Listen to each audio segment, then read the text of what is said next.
Assalamualaikum, hai moms, apa kabarnya? Balik lagi di channel YouTube aku ya. Buat moms yang baru aja bergabung dengan channel aku, jangan lupa subscribe, like, dan share video ini. Kali ini aku membawa cerita tentang pengalaman aku mengenai berat badan anakku yang selama beberapa bulan tidak ada kenaikan. Siapa di sini yang lagi pusing karena berat badan anaknya tidak naik-naik? Sini, kita cerita bareng.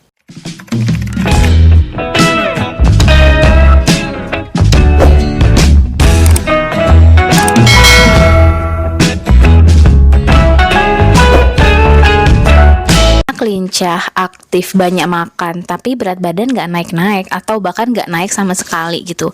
Awalnya gak mau mikirin, tapi kok lama-lama kepikiran ya. Soal berat badan anak ini memang bikin bingung ya mams, gak dipikirin ya lama-lama kepikiran, dipikirin ya kita stres, tapi emang udah paling bener sih kalau kita memikirkan berat badan anak kita walaupun kita sampai stres gitu. Aku juga pernah mendengar bahwa berat badan adalah indikator anak tumbuh. Jadi kalau berat badannya naik, tinggi badan naik, berarti dia sehat gitu. Nah dari situ aku mulai memperhatikan berat badan anak aku. Apalagi untuk anak 0-5 tahun kan itu pertumbuhan dan perkembangannya harus benar-benar kita perhatikan ya. Karena sudah merasa puas dengan perkembangan anak aku, jadi aku mengabaikan pertumbuhannya nih, dimana anak aku sudah 7 bulan tidak ada kenaikan sama sekali.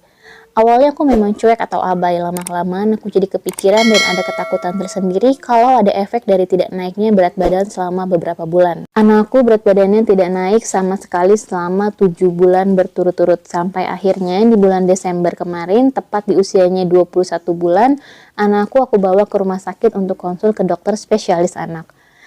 Ini aku awal konsulnya pakai umum ya mams, karena aku tidak bisa menggunakan BPJS dikarenakan dari pihak puskesmas tidak bisa memberikan rujukan perihal berat badan anakku. Aku cerita sama dokternya kalau selama 7 bulan ini nafsu makan anakku tuh baik, makan 3 kali sehari, susu tinggi kalorinya mau, bahkan sampai 2 atau 3 gelas ditambah cemilan yang dia makan sehari-hari. Tapi selama 7 bulan itu berat badan hanya stuck di angka 9,4. Iya, tidak naik dan juga tidak turun. Anak aku juga selama 1 tahun tidak pernah sakit seperti batuk, pilek, diare, atau penyakit langganan anak lainnya. Dari hasil pengukuran tinggi badan dan berat badan, untuk anak aku yang perempuan dengan usia 21 bulan, dengan berat badan 9,4, itu memang kurang, walaupun masih ada di garis hijau. Dan untuk tinggi dengan 83 itu sudah ideal. Jadi ketakutan aku soal anakku kena stunting sudah terhapus ya moms. Tapi menurut dokter, jika berat badan yang tidak naik terlalu lama, maka bisa stunting. Di pertemuan pertama aku dengan dokter ini belum ada pengecekan lab ya mam, karena dokter ingin mengobservasi anak aku dengan zat besi dan juga susu tinggi kalori. Saat itu anak aku disuruh minum sehari 800 ml atau 4 kali sehari dengan takaran 200 ml per sekali minum. Aku udah pernah bilang sama dokternya, anakku udah pernah aku kasih Pediasure komplit, Nutren Junior, dan SGM OptiGrow, tapi tetap tidak ada kenaikan sama sekali. Susu tinggi kalori merek Nutrinidring yang diresepkan oleh dokter anak aku itu lebih kental ya moms. Jadi walaupun takarannya sama 200 ml tapi kalorinya menurut aku lebih tinggi. Jadi dokter menyarankan aku untuk mengganti susu tinggi kalorinya dengan Nutrinidring. Dan mau diobservasi selama 1 bulan, ada nggak nih kenaikan setelah minum susu tinggi kalori. Di apotek rumah sakit ataupun apotek-apotek offline lainnya, kemungkinan memang harganya mahal ya mams untuk semua merek susu tinggi kalori ini. Tapi aku suka belinya di online karena menurut aku di online tuh harganya lebih murah, tapi tetap kita harus memperhatikan expirednya dari susu tersebut. 1 bulan kemudian setelah aku konsul dari dokter yang pertama dan setelah meminumkan susu 3 kalori dan zat besi kepada anak aku, kenaikannya tuh ada, alhamdulillah ada, tapi hanya 2 ons gitu kan. Menurut aku ini kayak kurang optimal gitu, mengingat anak aku walaupun minumnya sehari tuh jarang banget yang 800 ml, kadang-kadang 600, kadang-kadang 400, tapi dia tuh masih mau makan, masih mau ngemil gitu. Jadi ini kenaikannya memang sedikit banget.